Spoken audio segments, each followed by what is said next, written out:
ಎಲ್ಲರಿಗೂ ನಮಸ್ಕಾರ. ಇವತ್ತಿನ ವಿಡಿಯೋದಲ್ಲಿ ಬೇಕರಿ ಸ್ಟೈಲ್ ಕೋಡ್ಬಳೆ ಯಾವ ರೀತಿ ಮಾಡೋದು ಅಂತ ನೋಡೋಣ. ಇದು ಮಾಡೋದು ಸಹ ತುಂಬ ಸುಲಭ. ಮನೆಯಲ್ಲಿ ನಾವು ಕೋಡ್ಬಳೆ ಮಾಡಿಕೊಂಡಾಗ ಮಸಾಲೆ ರುಬ್ಬಿ ಮಾಡ್ತೀವಲ್ಲ, ಇದಕ್ಕೆ ಆ ರೀತಿ ಏನೂ ಮಾಡೋಷ್ಟಿಲ್ಲ. ಸಿಂಪಲ್ಲಾಗಿ ಮಾಡ್ಬೋದು, ಬಟ್ ಅಷ್ಟೇ ಕ್ರಿಸ್ಪಿಯಾಗಿರುತ್ತೆ. ಆ ಕೋಡ್ಬಳೆ ಮಾಡೋದಕ್ಕೆ ಮೊದಲಿಗೆ ಒಂದು ಮಿಕ್ಸಿಂಗ್ ಬೌಲ್ಗೆ 1 ಕಪ್ಪಷ್ಟು ಚಿರೋಟಿ ರವೆ ತೊಗೊತಾ ಇದ್ದೀನಿ. ನೀವು ನಾರ್ಮಲ್ ಉಪ್ಪಿಟ್ಟು ರವೆ ತೊಗೊಳ್ಳೋದಾದರೆ ಒಂದು ಸರಿ ಮಿಕ್ಸಿಗೆ ಹಾಕ್ಕೊಂಡು ಹಾಕ್ಕೋಬೋದು. ಹಾಗೆಯೇ ಅದೇ ಕಪ್ಪಲ್ಲಿ 1.5 ಕಪ್ಪಷ್ಟು ಅಕ್ಕಿ ಹಿಟ್ಟು ತೊಗೊತಾ ಇದ್ದೀನಿ. ಹಾಗೆ ಅದೇ ಕಪ್ಪಲ್ಲಿ ಅರ್ಧ ಕಪ್ಪಷ್ಟು ಮೈದಾ ತೊಗೊತಾ ಇದ್ದೀನಿ. ಈ ಮೈದಾ ಹಿಟ್ಟು ಹಾಕೋದ್ರಿಂದ ಕೋಡ್ಬಳೆ ತುಂಬ ಕ್ರಿಸ್ಪಿಯಾಗಿ ಬರುತ್ತೆ. ಹಾಗೆಯೇ ರುಚಿಗೆ ಬೇಕಾಗಿರೋಷ್ಟು ಉಪ್ಪು, 1/4 ಸ್ಪೂನ್ಗಿಂತ ಸ್ವಲ್ಪ ಕಡಿಮೆ ಅಡುಗೆ ಸೋಡಾ ಹಾಕ್ಕೊಂಡು, ಹಾಗೆಯೇ ಖಾರಕ್ಕೆ ಎಷ್ಟು ಬೇಕೋ ಅಷ್ಟು ಅಚ್ಚಕಾರದ ಪುಡಿ ಹಾಕ್ಕೋಬೇಕು. ಹಾಗೆ ಇಲ್ಲಿ 1 ಸ್ಪೂನಷ್ಟು ಓಂಕಾಳನ್ನ ತಗೊಂಡು ಅದನ್ನು ಕೈಯಲ್ಲಿ ಹಾಕಿ ಸ್ವಲ್ಪ ಕ್ರಷ್ ಮಾಡಿ ಹಾಕ್ಕೋಬೇಕು. ಈಗ ಹಾಕೋದ್ರಿಂದ ಅದು ಫ್ಲೇವರ್ ಚೆನ್ನಾಗಿ ಬಿಡುತ್ತೆ. ಈಗ ಈ ಎಲ್ಲ ಪುಡಿಗಳನ್ನ ಡ್ರೈ ಮಿಕ್ಸ್ ಮಾಡ್ಕೋಬೇಕು. ಒಂದು ಸರಿ ಎಲ್ಲ ಮಿಕ್ಸ್ ಮಾಡ್ಕೊಂಡಾದಮೇಲೆ ನಾನು ಎಣ್ಣೆ ಕಾಯಕ್ಕೆ ಬಿಟ್ಟಿದ್ದೆ. 2ರಿಂದ 3 ಸ್ಪೂನಷ್ಟು ಬಿಸಿ ಎಣ್ಣೆನ ಹಾಕ್ಕೋಬೇಕು. ನೋಡಿ, ಹಿಟ್ಟಿಗೆ ಆದ ತಕ್ಷಣ ಈ ರೀತಿ ಬಬಲ್ಸ್ ಬರೋ ಥರ ಇರಬೇಕು. ಅಷ್ಟು ಬಿಸಿ ಆಗಿದ್ದರೆ ನಾವು ಮಾಡೋ ಕೋಡ್ಬಳೆ ತುಂಬ ಕ್ರಿಸ್ಪಿಯಾಗಿ ಬರುತ್ತೆ. ಹಾಗೆಯೇ ನಾವು ಎಣ್ಣೆ ಹಾಕಿದ್ಮೇಲೆ ನಾವು ಈ ಎಣ್ಣೆ ಎಲ್ಲ ಹಿಟ್ಟಿಗೆ ಚೆನ್ನಾಗಿ ಹಿಡಿಯೋ ಥರ ಈ ರೀತಿ ಮಿಕ್ಸ್ ಮಾಡ್ಕೋಬೇಕು. ಈ ಸ್ಟೆಪ್ನ ಚೆನ್ನಾಗಿ ಮಾಡಿದ್ರೆ ಕೋಡ್ಬಳೆ ತುಂಬ ಕ್ರಿಸ್ಪಿಯಾಗಿ ಬರುತ್ತೆ. ಈ ಹಿಟ್ಟನ್ನು ಎಣ್ಣೆಯಲ್ಲಿ ಚೆನ್ನಾಗಿ ಮಿಕ್ಸ್ ಮಾಡಿದ್ಮೇಲೆ ಈ ರೀತಿ ಉಂಡೆ ಕಟ್ಟಿದಾಗ ಉಂಡೆ ಅದಕ್ಕೆ ಬರಬೇಕು. ಆಗಲೇ ನಾವು ಹಾಕಿರೋ ಆಯಿಲ್ ಕರೆಕ್ಟಾಗಿದೆ ಅಂತ. ಇನ್ ಕೇಸ್ ಬರ್ತಾ ಇಲ್ಲ ಅಂದರೆ ಇನ್ನೂ ಸ್ವಲ್ಪ ಆಯಿಲ್ ಹಾಕ್ಕೊಂಡು ಮಿಕ್ಸ್ ಮಾಡ್ಕೋಬೇಕು. ಇದಾದಮೇಲೆ ಹಿಟ್ಟಿಗೆ ಸ್ವಲ್ಪನೇ ನೀರು ಹಾಕ್ಕೊಂಡು ಚೆನ್ನಾಗಿ ಮಿಕ್ಸ್ ಮಾಡ್ಕೋಬೇಕು. ನಾನಿಲ್ಲಿ ತಣ್ಣೀರೇ ಯೂಸ್ ಮಾಡ್ತಾಯಿದ್ದೀನಿ. ಈ ಹಿಟ್ಟನ್ನು ಕಲಸೋವಾಗ ತುಂಬ ಗಟ್ಟಿಯಾಗಿ ಕಲಿಸ್ಕೋಬಾರ್ದು. ನಾವು ರವೆ ಹಾಕಿರೋದ್ರಿಂದ ನಾವು ಮಿಕ್ಸ್ ಮಾಡ್ತಾ ಹಿಟ್ಟು ಗಟ್ಟಿ ಆಗ್ತಾ ಬರುತ್ತೆ.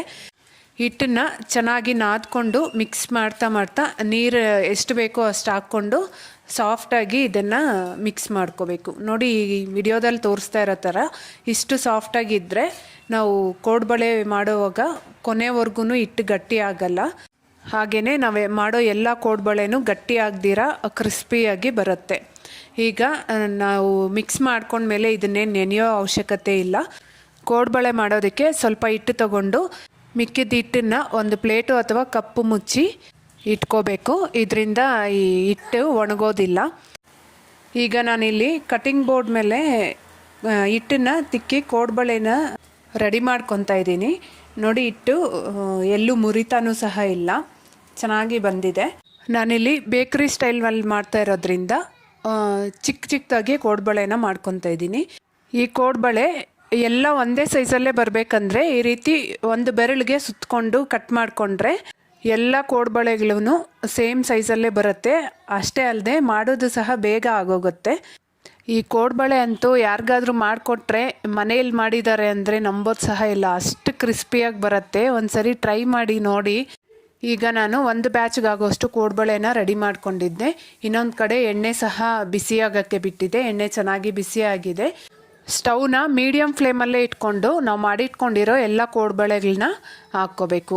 ಇಲ್ಲಿ ಸ್ಟವ್ನ ಹೈ ಫ್ಲೇಮ್ ಆಗಲಿ ಲೋ ಫ್ಲೇಮ್ ಆಗಲಿ ಇಟ್ಕೊಂಡು ಮಾಡ್ಕೊಳ್ಳೋಕೆ ಹೋಗಬೇಡಿ. ಮೀಡಿಯಮ್ ಫ್ಲೇಮಲ್ಲೇ ಇಟ್ಕೊಂಡು ಕೋಡ್ಬಳೆನ ಮಾಡಿಕೊಂಡ್ರೆ ಕೋಡ್ಬಳೆ ಪರ್ಫೆಕ್ಟಾಗಿ ಬರುತ್ತೆ. ಕೋಡ್ಬಳೆ ಹಾಕಿದ್ಮೇಲೆ 1 ನಿಮಿಷ ಬಿಟ್ಟು ಈ ರೀತಿ ಮಿಕ್ಸ್ ಮಾಡ್ಕೊತಾ ಇರಬೇಕು. ನಾನಿಲ್ಲಿ ಅನ್ರಿಫೈನ್ಡ್ ಕಡಲೆ ಎಣ್ಣೆನ ಯೂಸ್ ಮಾಡಿದ್ದೀನಿ. ಅದಕ್ಕೆ ಈ ಎಣ್ಣೆ ಒಂದು ಸ್ವಲ್ಪ ಕಲರು ಚೇಂಜ್ ಇದೆ. ಹಾಗೆಯೇ ಸ್ವಲ್ಪ ನೊರೆ ಸಹ ಜಾಸ್ತಿ ಇದೆ. ರೆಗ್ಯುಲರಾಗಿ ಯೂಸ್ ಮಾಡೋ ರೀಫೈನ್ಡ್ ಆಯಿಲ್ ಆದರೆ ಇಷ್ಟೆಲ್ಲ ನೊರೆ ಬರಲ್ಲ. ಒಂದು ಸ್ವಲ್ಪ ಈಗ ನೋಡಿ, ನೊರೆ ಎಲ್ಲ ಕಡಿಮೆ ಆಗಿದೆ. ಹಾಗೆ ಕೋಡ್ಬಳೆ ಸಹ ಮೇಲೆ ಬಂದಿದೆ. ಹೀಗೆ ಇದನ್ನು ಮಧ್ಯದಲ್ಲಿ ಒಂದೊಂದು ಸಾರಿ ಮಿಕ್ಸ್ ಮಾಡ್ಕೊತ ನೆಕ್ಸ್ಟ್ ಬ್ಯಾಚ್ಗೆ ಆಗೋಷ್ಟು ಕೋಡ್ಬಳೆ ಸಹ ನಾನು ರೆಡಿ ಮಾಡ್ಕೊಂಡಾಯಿತು.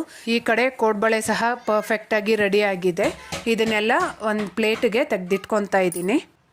ಸಾಮಾನ್ಯವಾಗಿ ಈ ರೀತಿ ಡೀಪ್ ಫ್ರೈ ಮಾಡುವಂತಹ ಎಲ್ಲ ತಿಂಡಿಗಳನ್ನ ಐರನ್ ಕಡಾಯಲ್ಲಿ ಮಾಡಿಕೊಂಡ್ರೆ ತುಂಬ ಚೆನ್ನಾಗಿ ಬರುತ್ತೆ. ಒಂದು ಸ್ವಲ್ಪ ಲೇಟ್ ಆದರೂ ಸಹ ಸೀದೋಗೋದಾಗಲಿ ಆ ಥರ ಏನೂ ಆಗಲ್ಲ, ಪರ್ಫೆಕ್ಟಾಗಿ ಬರುತ್ತೆ. ಈ ಕೋಡ್ಬಳೆನ ಯಾವಾಗಾದರೂ ಟೀ ಟೈಮ್ ಸ್ನ್ಯಾಕ್ಸ್ಗೆ ಅಥವಾ ಮಕ್ಕಳ ಸ್ನ್ಯಾಕ್ಸಿಗೆ ಕಳಿಸೋದಕ್ಕೆ ತುಂಬಾ ಚೆನ್ನಾಗಿರುತ್ತೆ. ನೋಡಿದ್ರಲ್ಲ, ಸೌಂಡಲ್ಲೇ ಗೊತ್ತಾಗ್ತಾ ಇರ್ಬೋದು ಎಷ್ಟು ಕ್ರಿಸ್ಪಿಯಾಗಿ ಬಂದಿದೆ ಅಂತ. ಖಂಡಿತ ವಿಡಿಯೋ ಇಷ್ಟ ಆಗಿರುತ್ತೆ ಅಂದ್ಕೊತೀನಿ. ಇಷ್ಟ ಆಗಿದ್ದರೆ ಮಾತ್ರ ಮಿಸ್ ಮಾಡದೆ ಒಂದು ಲೈಕ್ ಮಾಡಿ, ಹಾಗೆ ನನ್ನ ಚಾನಲ್ನ ಸಬ್ಸ್ಕ್ರೈಬ್ ಮಾಡ್ಕೊಳ್ಳೋದನ್ನು ಮರಿಬೇಡಿ. ಹಾಗೆ ಖಂಡಿತ ನೀವು ಸಹ ಒಂದ್ಸರಿ ಟ್ರೈ ಮಾಡಿ, ಹಾಗೆ ಹೇಗಾಯಿತು ಅಂತ ಕಮೆಂಟ್ ಮಾಡಿ ತಿಳಿಸಿ. Thank you.